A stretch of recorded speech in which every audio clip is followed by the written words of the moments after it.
What's up, everyone? Welcome on back to the channel. Thank you so much for being here. I appreciate you stopping by, coming on in. Today we're listening to a flock of seagulls. We're listening to the second track off of their debut and self-titled album, released 1982, which is going to be Space Age Love Song. This track was recommended to me by Mary Flame.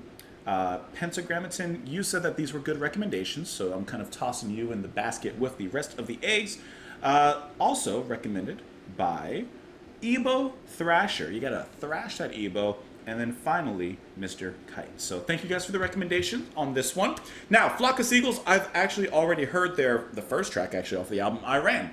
I've heard that song. I've heard it a long time ago, but also it was used on the US release of, what was that anime? Knights of the Zodiac or Zodiac Knights or whatever? I don't know. But Adult Swim, some of y'all know what I'm talking about. It was used there. And I've always enjoyed that song. But I've, as far as I know, never heard anything else from the band. So let's go ahead and pull out our French fries, hold them up into the air at the beach, and hopefully we'll have these flock of seagulls flocking around us and we'll enjoy this music. I'm excited to get into this track because it has kind of a straightforward but an interesting title, Space Age Love Song. Let's give it a listen. We'll talk about it after. Let's dive in. So already I love the melodies from the synth there.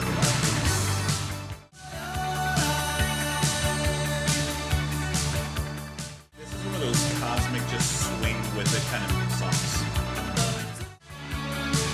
It's a repetitive song in structure, but it feels really nice to listen to.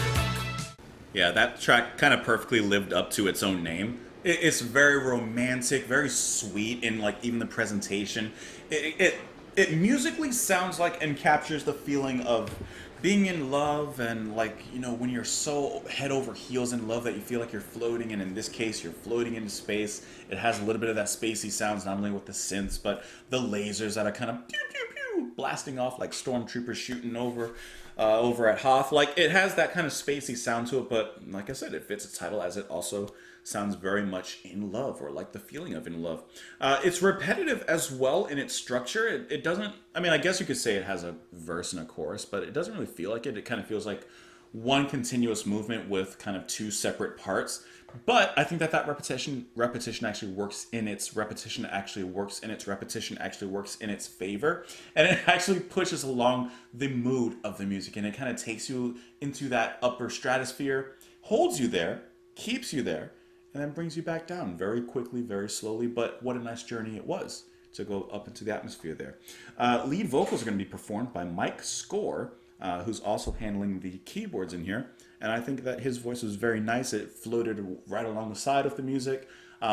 Something I mentioned during the track, but I like how that guitar at one point raises itself like an octave or whatever, and at the same time the bass comes down a little bit. So it's this nice contrast to kind of throw things slightly off, but not too off. Still keeping you very nicely in the mood there.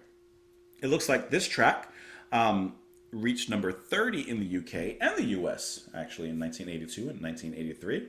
It says that lead guitarist Paul Reynolds remarked on their 1984 video album, Through the Looking Glass, that the band could not come up with a title for this track. He suggested Space Age Love Song because he thought it sounded like a space age love song, which actually works really well with what I just said, because it perfectly just sounds like that and captures that that meaning there. He also says, or I'm sorry, Mike Score says about the song's meaning, Space Age was just about intimacy, if you'd like. When you meet somebody, there's an instant eye contact if the chemistry is right. If everything is right, you catch their eye. The whole across the crowded room caught your eye thing. The lyrics explain that, which I guess I should have looked at the lyrics before I looked at that. So let's go ahead and do that. I saw your eyes, you made me smile, and for a little while I was falling in love. I saw your eyes and you touched my mind, and though it took a while, I was falling in love. And the lyrics actually pretty much just repeat from that. So yeah, makes total sense what he just said. The eyes across the room, you have that little instantaneous snap of what if, romance, etc., and maybe it's pursued, or maybe it's just that one moment of time. Maybe it's just that little blip and you move on with your lives, but for some reason you always have that what if in your mind. Anyways, thank you guys for the recommendation. I enjoyed it. Now we can pull back down our French fry, which is now gone. The seagull has taken it.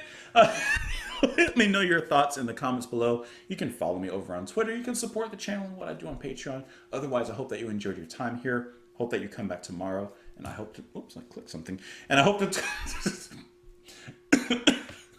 I'm breaking down here at the end. And I hope to see you all later.